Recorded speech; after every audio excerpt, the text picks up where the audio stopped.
ఇంటికి వచ్చిన తన తల్లిదండ్రులను అవమానించి సారె విసిరి కొట్టడంతో తులసి బాధపడుతూ ఉండడం చూసిన సిద్ధు తులసిని సంతోషపెట్టాలని లక్ష్మి ఇంటికి వచ్చి తులసి కోసం అని చెప్పి సారె తీసుకుని తిరిగి తన ఇంటికి వస్తూ ఉంటాడు.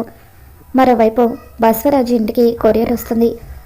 ఇక ఇంట్లో ఆ టైంలో ఎవరు లేకపోవడంతో తులసి కొరియర్ తీసుకుంటుంది.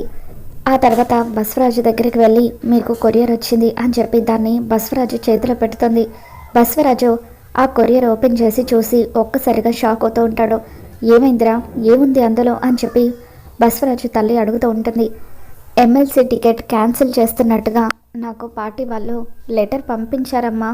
ఈ దరిద్రపు చేతులతో అందుకున్నప్పుడే అనుకున్నాను ఇటువంటి దుర్వార్త ఏదో వినాల్సి వస్తుందని, అలాగే జరిగింది అని అంటూ ఉంటే, అవునరా, నువ్వు చెప్పింది నిజమే. ఇది ఎప్పుడైతే అడుగు పెట్టిందో అప్పుడే మనకు దరిద్రం చుట్టుకుంది అని చెప్పి బసవరాజు తల్లి అంటూ ఉంటే తులసి ఆ మాటలకు ఏడుస్తూ అక్కడి నుండి వెళ్ళిపోతుంది.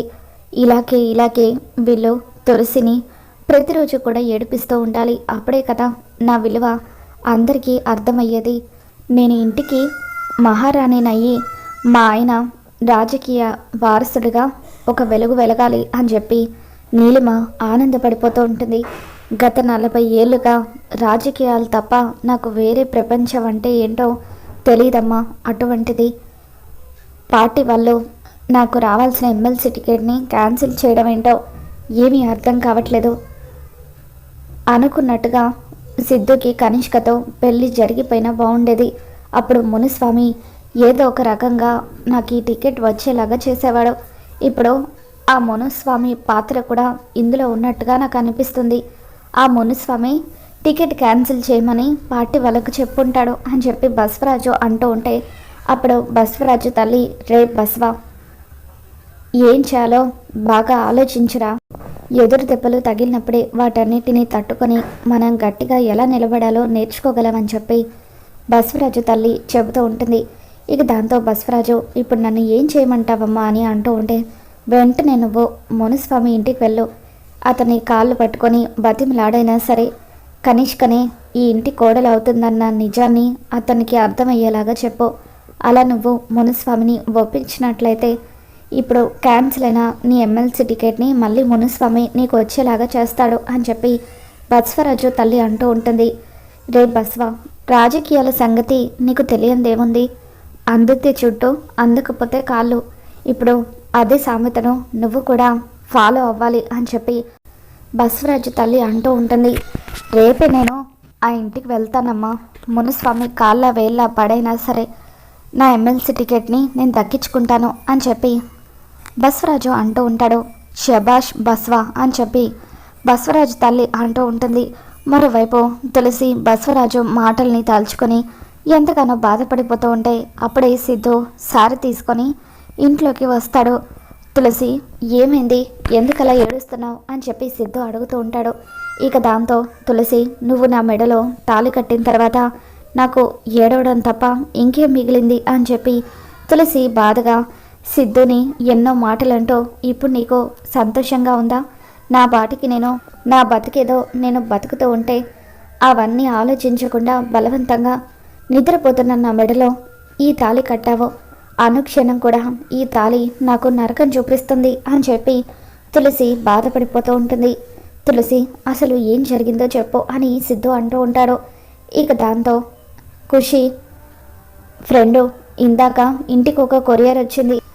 ఆ కొరియర్ తులసి తాతయ్యకి ఇవ్వడంతో అందులో ఏదో ఎమ్మెల్సీ టికెట్ క్యాన్సిల్ అయిందని చెప్పి, తాతయ్య ఇదంతా నీ వల్లే, నీ జాతకం వల్లే అంటూ తులసి మీద చాలా మండిపడ్డాడు అని చెప్పి ఖుషి అంటూ ఉంటుంది. ఇక దాంతో సిద్ధు జరిగిందంతా అర్థం చేసుకొని, జరిగిన దానికి నన్ను క్షమించు తులసి. ఇంట్లో వాళ్ళందరూ అన్న మాటలకి నువ్వెంతలా బాధపడి ఉంటావో నేను అర్థం చేసుకోగలను. కానీ ఒకటి మాత్రం చెప్పగలను, ఎవరైతే నిన్ను నష్ట జాతకురాలని ఇప్పుడు తిట్టారో వాళ్ళే నిన్ను త్వరలో నువ్వే అదృష్ట జాతకురాలు అని పొగిడేలాగా చేస్తాను. నా మీద నమ్మకం ఉంచు అని చెప్పి సిద్ధు తులసికి చెబుతూ ఉంటాడు. ఆ తర్వాత సిద్ధు తను తీసుకొచ్చిన సారెను తులసికి ఇస్తూ ఉంటాడు. ఏంటిదని చెప్పి తులసి కోపంగా అడుగుతూ ఉంటుంది. తులసి, నీకోసం నేను మీ ఇంటికి వెళ్ళి అక్క మామయ్య వాళ్ళ దగ్గర నుండి ఈ సారీ తీసుకొచ్చాను. ఇందాక మీ వాళ్ళ చేత సారీ తీసుకోలేకపోయానని చెప్పి బాధపడిపోయావు కదా, ఇదిగో నీకోసమే నేను అక్కడికి వెళ్ళి సారీ తీసుకువచ్చాను అని చెప్పి సిద్ధు ఆ సారీను తులసి చేతికి ఇస్తూ ఉంటాడు. తీసుకో తులసి అని చెప్పి ఖుషి అంటూ ఉంటుంది. ఇక దాంతో తులసి తన పుట్టింటి వాళ్ళు పెట్టిన చీరను చూసుకొని ఎంతగానో ఆనందపడిపోతూ ఉంటుంది. తులసి, ఇలాగే ప్రతిరోజు కూడా నీ మొహంలో సంతోషాన్ని ఇలాగే ఉండేలాగా చేస్తాను, ఎప్పటికీ నిన్ను నా గుండెల్లో పెట్టుకొని చూసుకుంటాను అని చెప్పి సిద్ధు అంటూ ఉంటాడు. మరోవైపు బస్వరాజు కనిష్కను ఇంటికి తీసుకొని రావడం కోసం అని చెప్పి మునుస్వామి ఇంటికి వెళ్తాడు. గుమ్మం దగ్గరికి వచ్చిన బస్వరాజుని చూడగానే మునుస్వామి కోపంగా, ఇంకా ఏ మొహం పెట్టుకొని సిగ్గు లేకుండా నా ఇంటికి వచ్చావో, పీటల మీద పెళ్ళి ఆగిపోయేలాగా చేసి నా కూతురు పరువు నా పరువు అంతా తీసావు కదా అని చెప్పి బసవరాజు మీద మునుస్వామి మండిపడుతూ ఉంటాడు. దాంతో బసవరాజు, మునుస్వామి, జరిగిన దానికి నన్ను క్షమించు, ఇలా జరుగుతుందని మేము అస్సలు అనుకోలేదు, కానీ ఒక్కటి మాత్రం నిజం, ఎప్పటికైనా నా ఇంటి కోడలు కనిష్క మాత్రమే అని చెప్పి బసవరాజు అంటూ ఉంటాడు. ఆ మాటలు విని కనిష్క ఎంతగానో ఆనందపడిపోతూ ఉంటుంది. నీ కొడుక్కి పెళ్ళైంది కదా, ఇంకా సిగ్గు లేకుండా ఏ మొహం పెట్టుకుని ఆ మాట అంటున్నావని చెప్పి మునుస్వామి అంటూ ఉంటాడు. ఇక దాంతో బసవరాజు తులసిని సిద్ధుని విడగొడతాను, వాళ్ళకు విడాకులు ఇప్పించి కనిష్కకు సిద్ధుతో మళ్ళీ పెళ్లి చేస్తాను అని బసవరాజు అంటూ ఉంటాడు. ఇక దాంతో కనిష్క మునుస్వామిని లోపలికి తీసుకుని వెళ్తుంది. డాడీ, నీకు తెలుసు కదా సిద్ధు అంటే నాకు పిచ్చి ప్రేమ, సిద్ధు ఎలాగైనా సరే నాకు కావాలి డాడీ, అలా జరగాలంటే అంకుల్ అన్నట్టుగా సిద్ధు తులసి ఇద్దరు కూడా విడిపోవాలి, అదే నేను అక్కడ ఉంటే వాళ్ళను విడగొట్టడం చాలా ఈజీ అవుతుంది, నేను ఈ రోజు నుండి అంకుల్ వాళ్ళ ఇంట్లో ఉంటాను, తులసిని సిద్ధుకి దూరం చేసి సిద్ధుని పెళ్లి చేసుకుంటాను, ఆ ఇంటి కోడలుగా సెటిల్ అయిపోతాను, మీరే అంకుల్ని నేను అక్కడ ఉండడానికి ఒప్పించాలి అని చెప్పి కనిష్క అంటూ ఉంటుంది.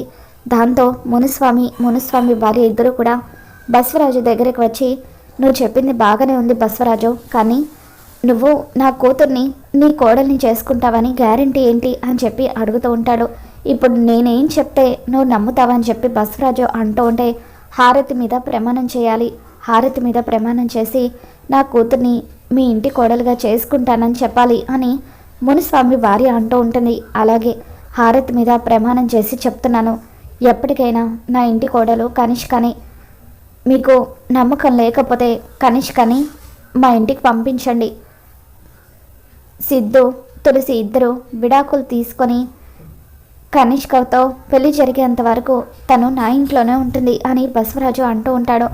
మీరు చెప్పిన దానికి నాకు ఓకే అంకుల్, నేను ఇప్పుడే నా సూట్ కేసు సర్దుకొని మీతో పాటు వస్తాను అని చెప్పి కనిష్క వెళ్ళి తన లగేజ్ సర్దుకొని బసవరాజుతో కలిసి తన ఇంటికి వస్తుంది.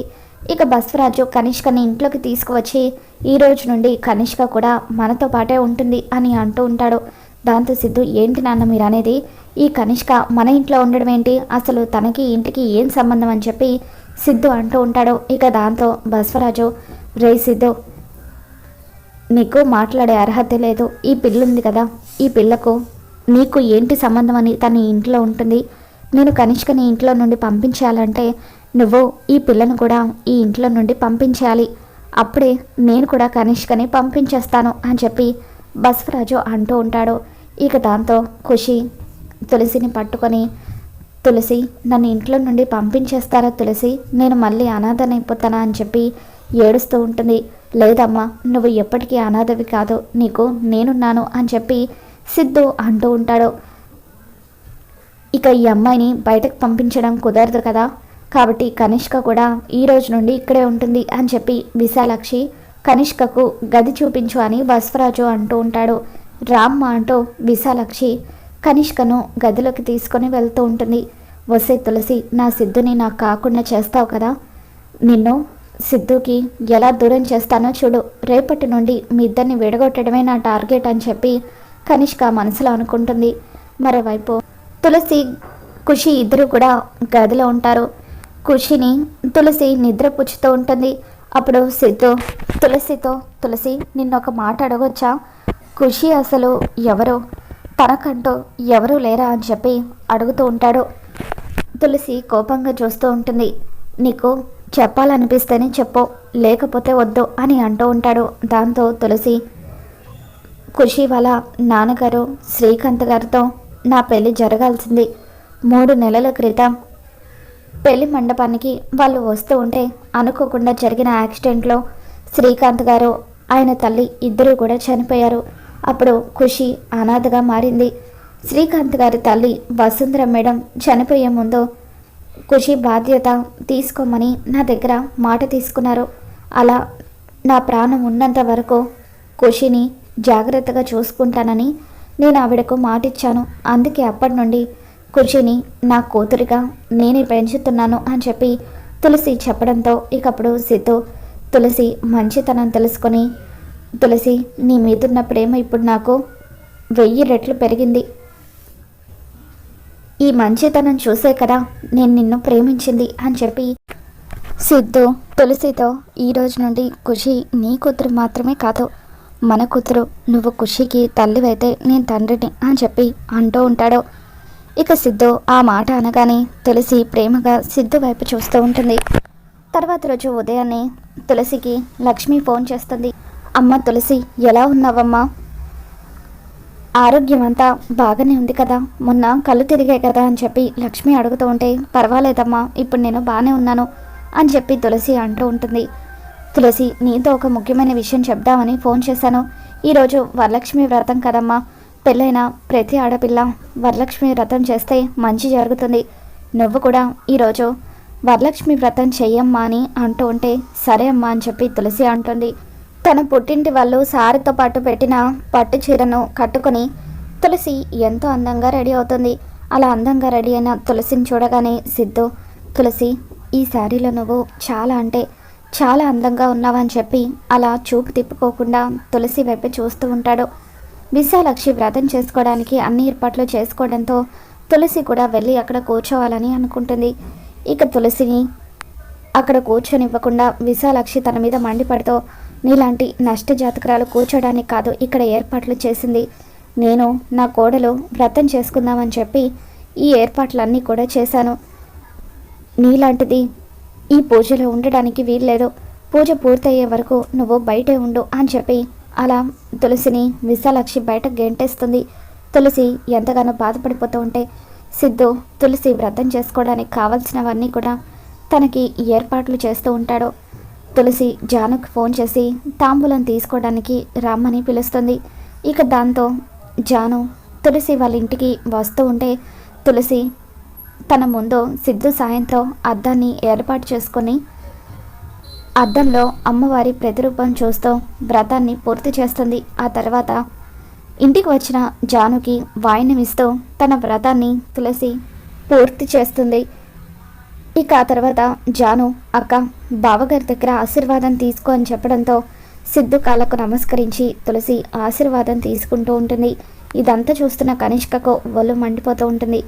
వసే తులసి, నువ్వు నా సిద్ధుకి దగ్గర అవుతూ ఉంటే నేను చూస్తూ ఊరుకుంటాను అనుకున్నావా? ఏదో ఒక విధంగా నీకు బుద్ధి చెప్తాను అని చెప్పి కనిష్క కావాలని జాను అక్కడి నుండి వెళ్ళిపోయిన తర్వాత తులసి నడిచే దారిలో అరటి తొక్క వేసి తనను కింద పడేయాలని చూస్తూ ఉంటుంది. ఇక అరటి తొక్క మీద కాలు వేసి తులసి జారి కింద పడిపోతూ ఉంటే అప్పుడే సిద్ధు తులసి కింద పడకుండా తనని జాగ్రత్తగా పట్టుకుంటాడు.